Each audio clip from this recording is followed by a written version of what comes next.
I would say I am deeply faithful and a follower of Jesus, and I am not religious at all. And even my mom said, "Oh, you don't pray anymore." And I said, "Hey, just because I don't go to church doesn't mean I don't pray."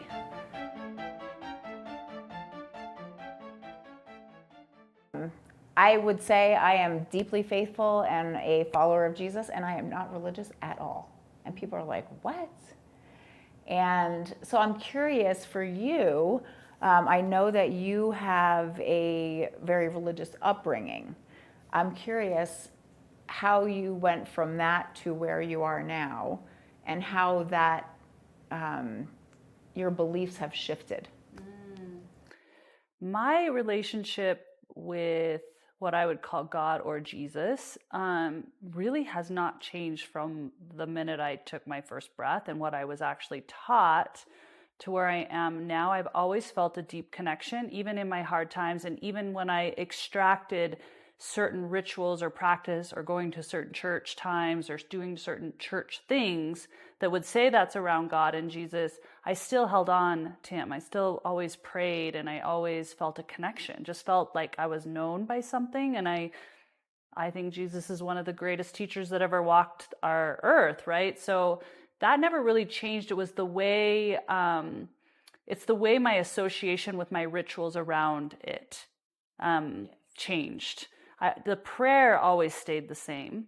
And even my mom, she asked me when I decided I was no longer practicing the same religion she practices, she was really concerned.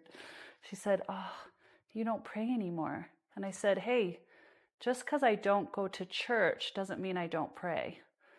And I think for me, I haven't talked a lot about God or Jesus.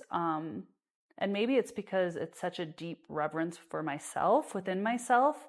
It's like talking about my favorite child. I probably wouldn't go and talk so much about the sweet, tender moments out loud to other people because they're so special to me. It's kind of like that. But lately you heard me talk about it, and now you're talking about it. And I had this thought, and I'm not saying I know any of this. I don't know what's true.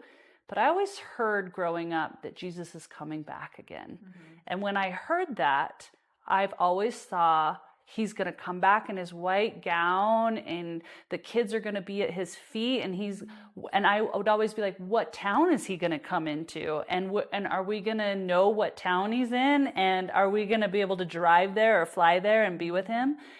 So I always had that thought, right? And I've always gone, and haven't thought much a lot about it. Then we were in the cenote, and the Mayan healer stands there, and he says to us, I remember when I was a little kid, and my mom would teach me that the leaders and the tribes were going to come back and gather again. So my little 9-year-old brain was like, oh, all the people that look like me and all the elders with their headdresses are going to gather in this land, in this space together. And he goes, now as a wiser, older man, I'm seeing all these different women and all these different people in this space with one unified intention, which was love and coming home to self and to just be in respect to the land and to spirit.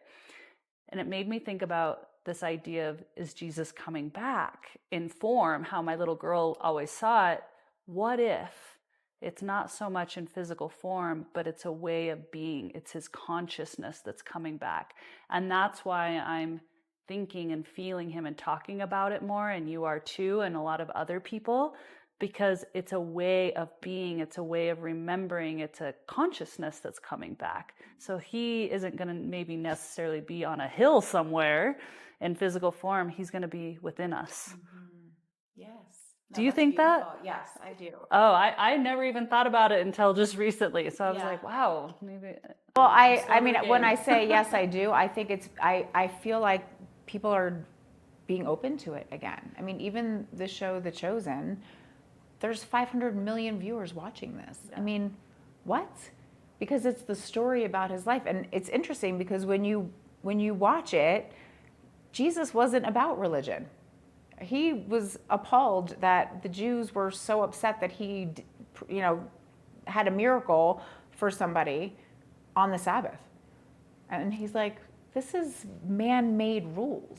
I can't create a miracle on somebody on the Sabbath? Like, is that really the problem? Like, Yeah. right.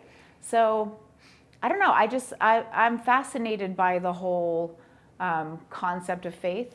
And I think for me, I'm not somebody who wants to go knocking on people's doors and tell them about Jesus. I want to tell people, and if people do that, that's fine. But I feel like my calling is more sharing my message about how I have come to find a very deep faith. It's in the heart. It's not in the mind. Religion to me was in the mind. And again, this is my experience, but faith, and I heard somebody say this, I thought it was so beautiful. Faith is more of like a fragrance of the heart's knowing.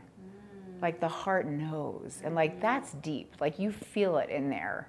And once I started feeling that and deepening that, I'm like, I just have to share that, because you don't have to be religious and you can be deeply faithful, and it's changed my life to be so.